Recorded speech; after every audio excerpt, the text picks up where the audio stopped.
এখানে হচ্ছে 40 রকমের আইটেম আছে, অর্থাৎ যে ব্যক্তি মারা গেছে ওই ব্যক্তির আজকে 40 দিন, যার কারণে এখানে 40টা খাবারের আইটেম দিয়ে একটা নাস্তার প্যাকেট করা হয়েছে, যেগুলো বাচ্চাদেরকে বা এতিম অসহায় এদেরকে দেওয়া হচ্ছে।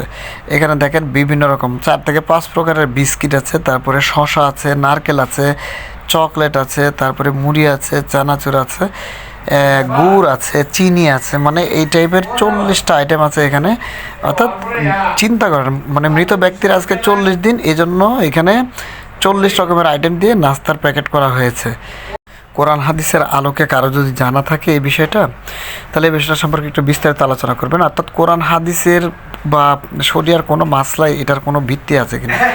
এটা দেশের বেশ কিছু অঞ্চলে আছে, তবে আমার জানা মতে কক্সবাজারের কিছু অঞ্চলে আমি এটা দেখেছি। দেখার পরে আমার কাছে অবাক লেগেছে, বা আমার জানা মতে শরিয়তের কোনো ধরনের এটার ভিত্তি নেই, কিন্তু ওইখানে কিন্তু অনেক আলেমরা এটা করছে।